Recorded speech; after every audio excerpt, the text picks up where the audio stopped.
Thank you very much. He's going back home to mommy. And he will be reprimanded. He will be reprimanded. She gets it. I'm truly thrilled to be back with so many friends, supporters, patriots, at the annual conference of the Republican Jewish Coalition, which is now setting records. Here today is someone who has been with us from the very beginning, a true fighter for our shared values, your terrific executive director, Matt Brooks. Thank you, Matt. Thank you. Thank you, Matt. Also joining us are two great leaders you know very well, my good friends, Sheldon and Miriam Adelson. Great people.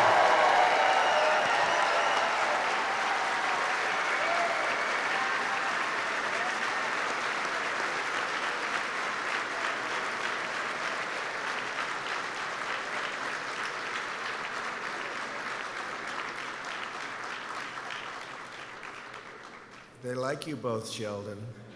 It's pretty good. Last year it was my honor to award Miriam the Presidential Medal of Freedom. That's a big deal.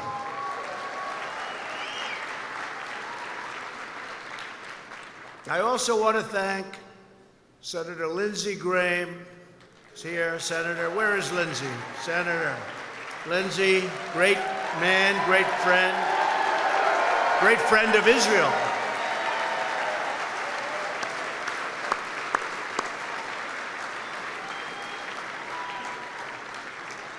Thank you, Lindsey. A man who fights all the time for Israel and for everything else. Another great senator, David Perdue, Georgia.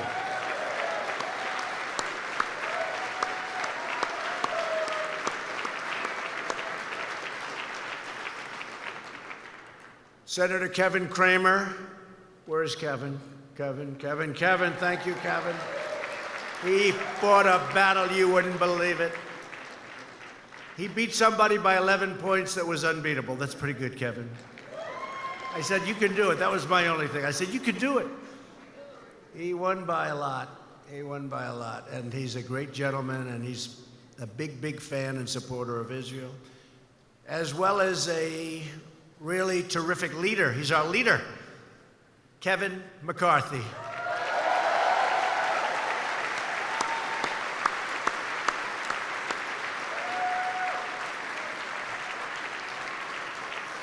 And we have representatives that are outstanding. The great Billy Long. Where's Billy? Billy Long. Denver Riggleman. Denver. Thank you. Thank you, Denver. Michael Waltz. Thank you, Michael. Great job you do, Mike.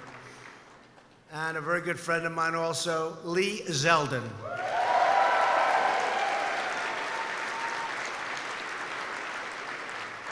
And a special thanks to Representative Omar of Minnesota.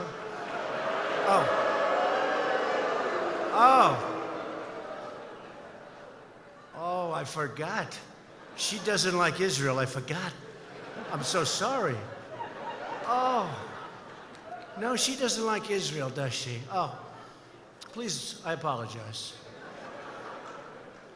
A great friend of mine, one of the most successful men in the state, amazing guy, tremendous businessman, Mr. Phil Ruffin. Where's Phil?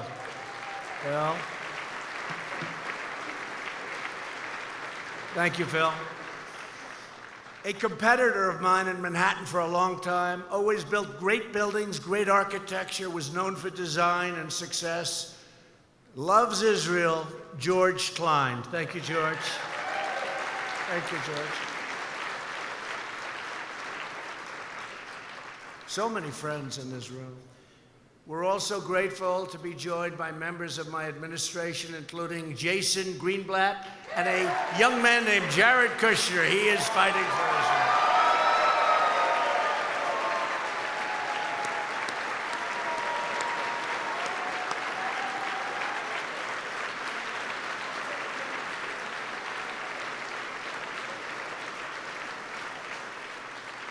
Thank you very much. Great job. Peace in the Middle East. If they can't do it, nobody can. David Friedman, your ambassador to Israel. He loves Israel. He's doing an incredible job. Thank you, David. Finally, to every member of the Republican Jewish Coalition, thank you for your incredible support and your outstanding commitment to our country, to our safety, and to electing more Republicans. We need more Republicans. Let's go so we can win everything. Over the next 19 months, I know that the Republican Jewish Coalition will help lead our party to another historic victory. And by the way, we did very well at 18. You can ask David and Lindsay. We won the Senate. We took on two more, 3 or 4 that were very close that weren't supposed to be. All of a sudden, that didn't happen, and we're going to talk about that, I think, when we get back to Washington. But I'll tell you what, we picked up 2 Senate seats, and now it's 53 to 47, and we have 53 great senators. And when it comes to appointments, when it comes to the United States Supreme Court, when it comes to approving all of the judges, way over 100 judges, federal judges, you need the Senate. We did well. They don't like to talk about that. They don't like, and I don't have enough time. So many people in the House. But the people I went for, like in Kentucky, Matt Barr, he won. He was down, he won. We won so much. We won in Georgia, great governor, Brian Kemp. They had President Obama. They had Oprah. They had Michelle Obama. They were going for their new star in the party. And I was going for Brian. All he had was Trump. You know who won? Brian won. Brian won. And the governor of a great state known as Ohio. You have a great governor. He was not expected to win. He campaigned brilliantly. We did some incredible rallies. He won by almost 7 points. He won easily. So Mike is great. And the governor of Florida. Governor of Florida. That was supposed to be a close race, and it was a tough race, but we won that one. And Oklahoma and many other places, we did so well. We get no credit. Fake news. We get no credit. We get no credit. Let's just keep winning. I'd rather have it that way than get too much credit and not win. That happens too to some people. Doesn't happen to me. When I spoke to you as a candidate 3 years ago, America's economy was stagnant, our military was depleted, and the relationship between the United States and Israel was at probably the lowest point in history. How the hell did you support President Obama? How did you do it? How did you do it? How did you support the Democrats? Yeah, you guys didn't. I think probably most of the people in this room didn't. Oh, you love Israel. But, you know, you look at the Iran deal, you look at so much that was done so negatively. Now, just 3 years later, I stand before you as the President of the United States to report on a very different situation. Under Republican leadership, America's economy is the hottest anywhere in the world, and it's not even close. Our military will soon be more powerful than ever before. $700 billion, $716 billion. This year, I don't know, David and Lindsay, I think probably in the 750 to 725 range. Have to do it. You don't have the military, all the stuff. Doesn't matter, does it, huh?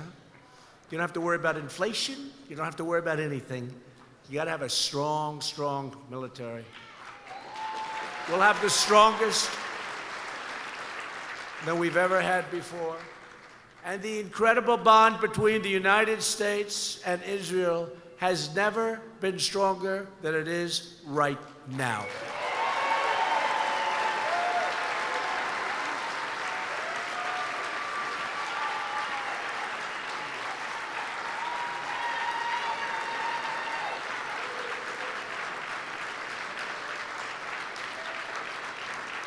America is thriving, America is booming, and America is winning, winning, winning like never before. We're respected again. We are respected again. It's been a long time. Since the election, we've created more than 5.5 million new jobs, including 600,000 manufacturing jobs, things that nobody would have allowed me to say on the campaign trail. They would have said, oh, he exaggerates. After years of stagnation, wages are rising fast. Think of it. People had one job 21 years ago.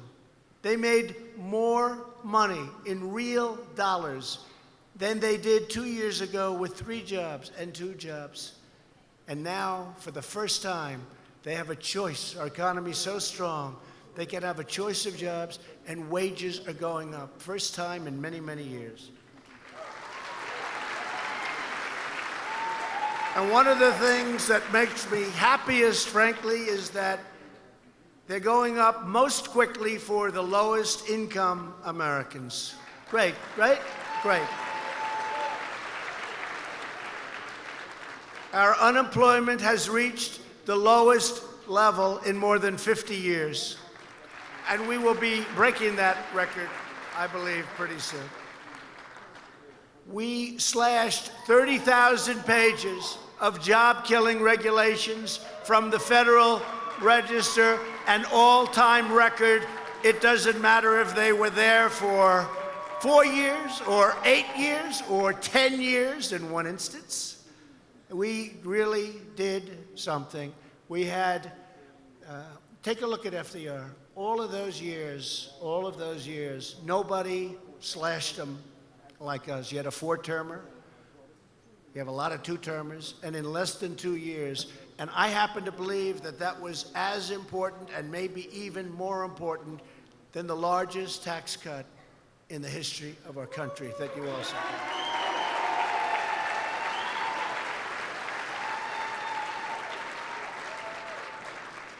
We're fixing broken trade deals. We're working on a trade deal now with China. We're doing very well, very well. Because of tariffs, we're making a deal that's very good. You'll be happy. If it happens, might not happen, but we have tremendous power. We have to tell our people that represent us in Washington that when countries, I'm not talking about China, I'm talking about many countries, when they're charging us 100% tax or tariff, when they're charging us 200 and 250 and 300%, and we charge them nothing, it's okay to charge them something.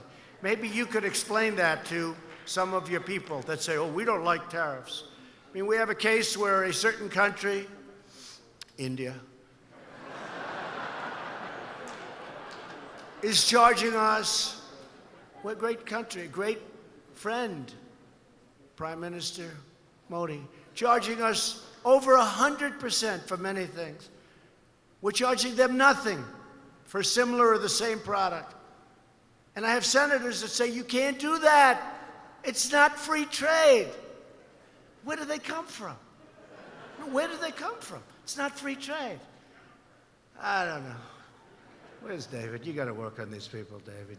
Where's Lindsay? Will you please work on them? It's the craziest thing. It's stupid trade. We have so much stupid trade. We lost, for many years now, $800 billion a year in trade. Who the hell makes these deals? You're probably saying to yourself, those are not good negotiators. Actually, Democrats made a lot of them, no, but Republicans made a lot of them too. That's the amazing thing. They made a lot. 800 billion, but we're getting it back. We're getting it back. We're going to be getting a lot of it.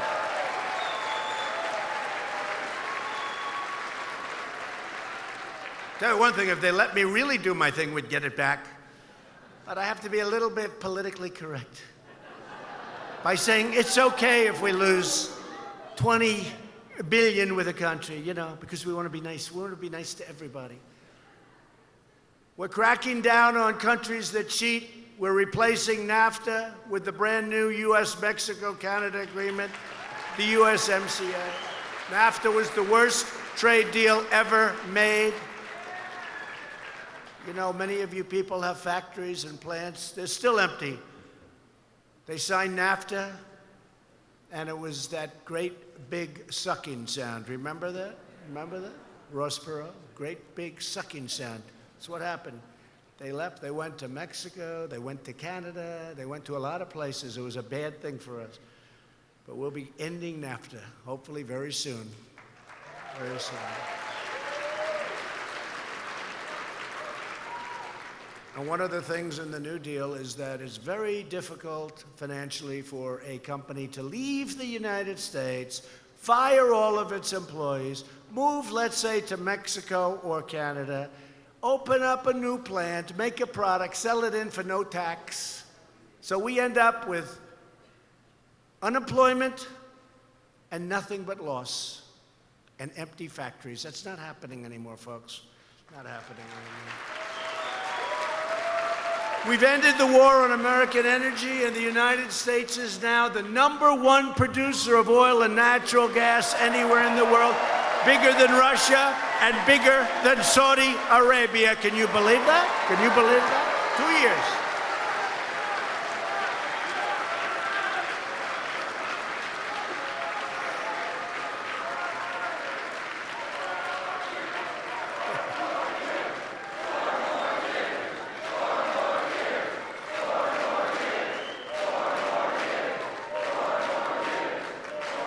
Thank you very much. And we're working now on getting pipelines approved in Texas that would normally take 10, 12, 14, 15 years to get approved.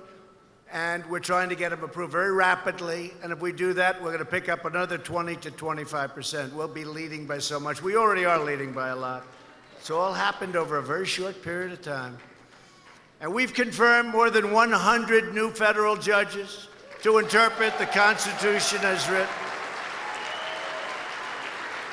And as Norm said, and I appreciate that, so important, Norm, we have confirmed 2 incredible Supreme Court justices, Neil Gorsuch and Brett Kavanaugh.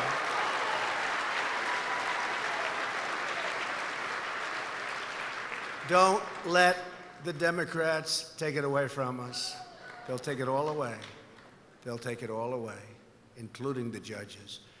With the help of Republicans in Congress, we have secured record funding for our military. Our military is now going to be stronger than ever before. Ever, not even close. We're developing new weapon systems. We're developing things that nobody even thought of. Levels of technology that nobody else has. With all of that being said, if we can be smart, and if China and Russia and maybe 1 or 2 others, if necessary, can be smart, we'd all be saving a tremendous amount of money, and that's okay with me. But we will be so far in the lead. We always have to be in the lead.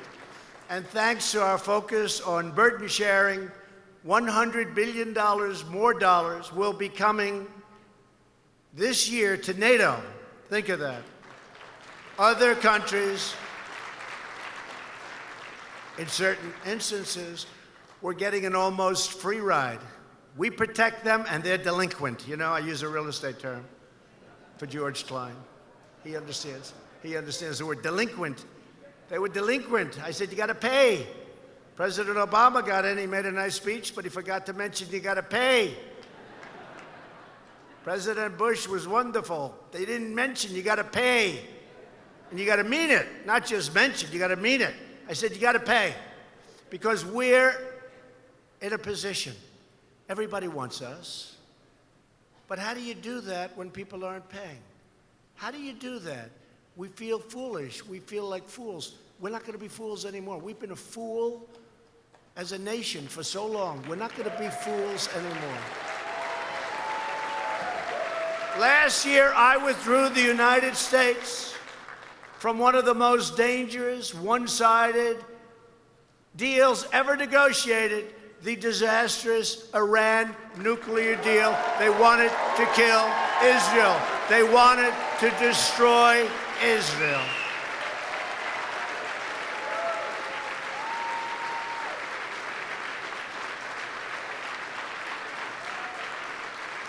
And maybe you could explain to the young man that just got taken out what it means when a country shouts as they're signing the deal, death to Israel. Maybe you could explain that to him.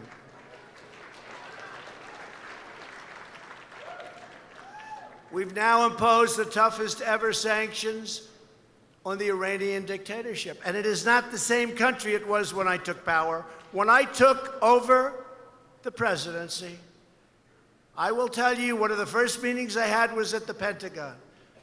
Great generals, great people. I wanted a briefing on Iran. We had 14 different sites. They were all very, very dangerous, blow-ups all over. They were either behind it, they had mercenaries, they had money, or they had their own soldiers there, all over the Middle East. It's a whole different story today, folks. They have riots in the streets. They have very little money coming in. A lot of things have changed. North Korea, we're getting along with North Korea. Let's see how it works out. But we have a good relationship. Don't forget, I have a very good relationship with Kim Jong-un. When I first came in, they were setting rockets and nuclear explosions, and a lot of things were happening. Can't tell you what's going to happen. Had to walk from the one deal. Wasn't going to be a right deal, but we have a great relationship. We'll see what happens. I hope we're going to be able to do something. Maybe, maybe not, but I hope we're going to be able. Relationship is very important. You know that very well. We're confronting the deadly menace of radical Islamic terrorism. When I took office, just over 2 years ago, ISIS controlled more than 20,000 square miles in Iraq and Syria. I held up a map. It was so much red, red meaning them, all red, showing the different sites. Today, the ISIS caliphate has been 100% obliterated. 100%.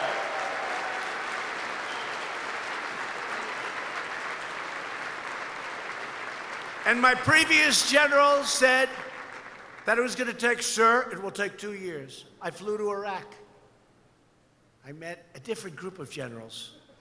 Sir, we can do it in 1 week. I said, you can take a little longer than that. They did it in a few weeks. They're great, right? Raisin Cane. His name is Raisin. What's your first name? Raisin. Raisin? What the hell kind of, what's your last name? Cane. Wait a minute, your name's Raisin Cane? I like you as a general. I think that's what I want. Even Sheldon Adelson likes that as a general. It's the kind of a guy he'd have. I also took another historic action that had been decades in waiting. The United States recognized the true capital of Israel and opened the American embassy in Jerusalem.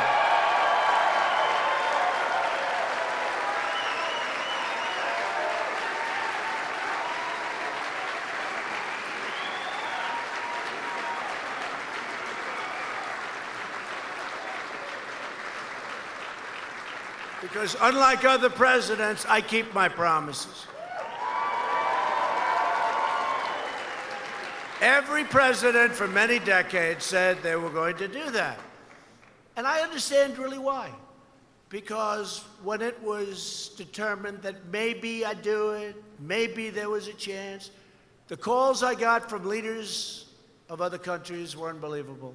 Presidents, dictators, prime minister, kings, queens, everybody. My phone was ringing off the hook. So I knew I was going to do it. So I left a message. I said, I'm going to call you next week. They said, could we speak to him? I said, no, he's not available. They'll call it lying. The fake news will say, that's a horrible lie. I want to be nice. No, I'll call you next week. I look forward to it. I had so many calls after I did this. It took me like 3 weeks to make all the calls. But I knew what they were calling about. So I did it.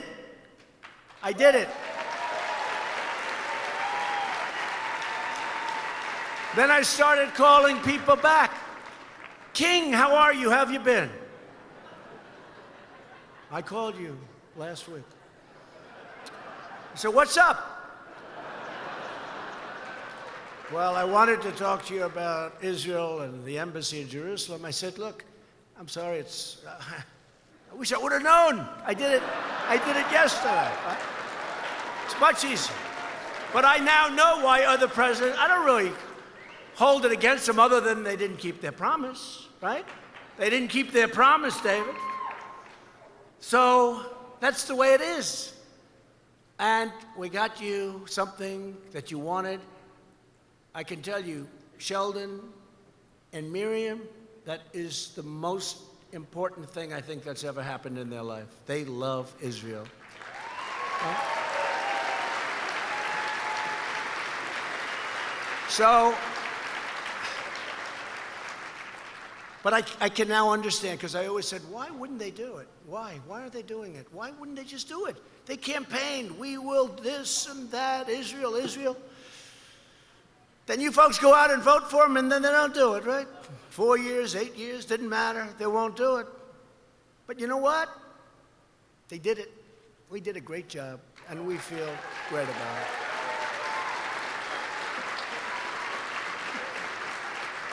And then last week, Israel's security, really so important. It's all about security. When you get right down, it's about security. It's always number one for me. I got to talk. We could talk healthcare. We could talk 100 different things. Without security, what does it matter? I stood with Prime Minister Netanyahu, Benjamin Netanyahu. How's the race going, by the way? How is it? Who's going to win the race? Tell me. I don't know. Well, it's going to be close. I think it's going to be close. Two good people. But I stood with your Prime Minister at the White House to recognize Israeli sovereignty over the Golan Heights. The Golan Heights is something I've been hearing about for a long time.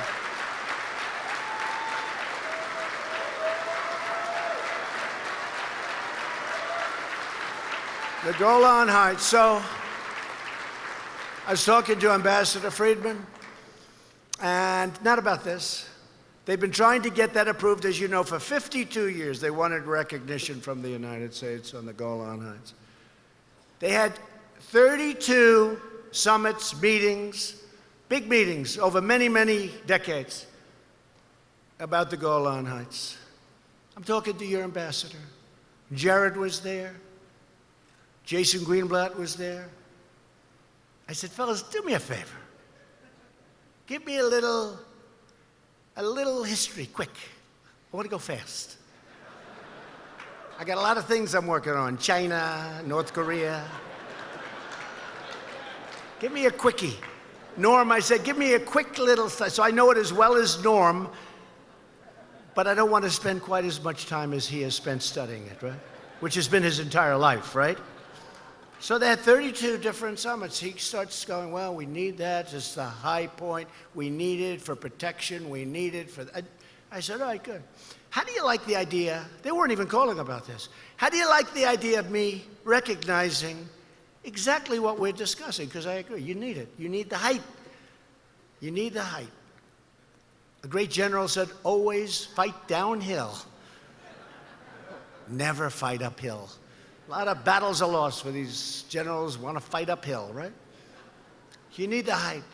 So I said, David, what do you think about me recognizing Israel and the Golan Heights? He said, would you actually do, and this is a great deal maker. It's one of the most successful lawyers, gave it all up in order to be your ambassador. Gave it all up. What do you think of it, David? And he goes, and this is a very strong, ambitious guy, like a wonderful, beautiful baby. He said, you would do that, sir? I said, yeah, I think I'm doing it right now. Let's write something out.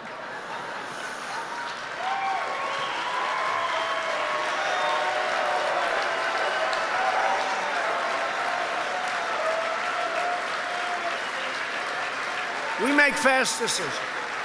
And we make good decisions. Look, I've made a lot of good decisions. Make good decisions. And We got something beautiful, talking about security, talking about the greatness of Israel. And I went, bing. It was done. Then I watched, well, look at all those cameras. Then I watched the fake news, and they said, we have breaking news. President Trump has just committed to the Golan Heights. And it was a big, big story for 2 days. Everyone's happy. No repercussions. No, and there won't be. And we're there to protect Israel, so there won't be. We did the right thing. We did the right thing. And I want to congratulate Jared and Jason Greenblatt and David Friedman and all of the people they work with. And a big thing for me, and some of you won't like this maybe, but I would love to see peace in the Middle East. I would love to see peace in the Middle East. And if those three can't do it, you'll never have it done. It's never, with me as president, with them doing the deal, you'll never have it done. So let's see if we can do it. Who knows? Under my administration, the United States will always support Israel's right to self-defense.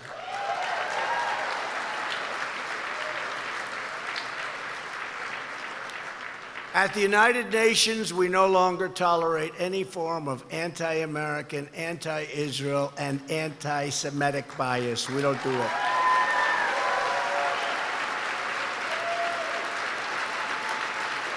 For example, the United Nations Human Rights Council has repeatedly denigrated America and Israel while, and you know this, you've heard this, while ignoring the world's worst human rights abusers. That's why I withdrew the United States from the UN Human Rights Council. And thank you to Nikki. Thank you to Nikki. Terrific job, Nikki Haley. With your help, we are making incredible strides on behalf of the American people, and we are just getting started.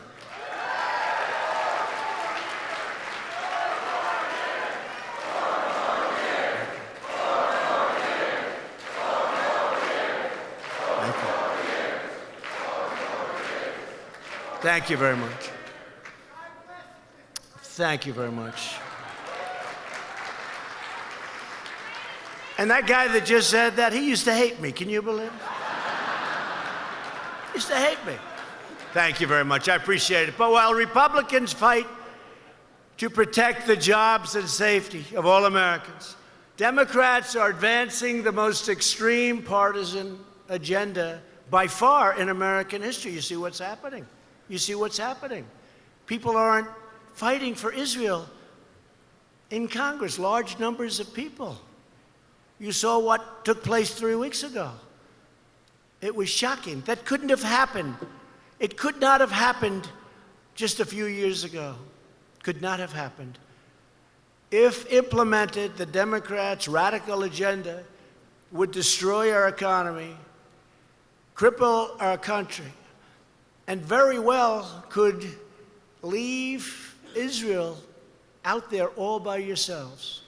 Can't do that. More than 100 Democrats in Congress are promoting the biggest government power grab in U.S. history, the $100 trillion Green New Deal proposed by a wonderful young bartender, 29 years old. 29. No, I like her. She's 29 years old. We take trains to Europe, Hawaii, and Australia. That's a problem.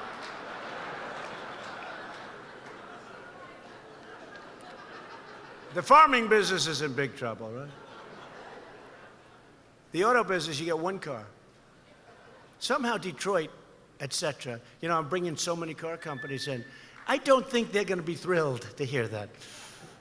We are. We're built. I tell you what, when you look at what's happening with the car companies, they're opening up in Michigan and Ohio and Pennsylvania and North Carolina and South Carolina. It's amazing what's happening.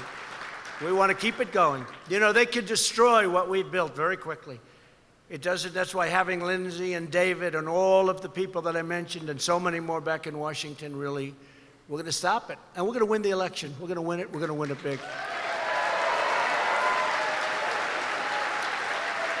It will never be as easy as it looks. Over 120 congressional Democrats are also supporting a socialist takeover of our health care system that would take away private insurance. If you take a look at this, 180 million people will lose their private health insurance. And you're finally happy. You're happy. We've done a lot of work on that. You're happy. The radical Democrats are also pushing for a thing called, if you can believe this,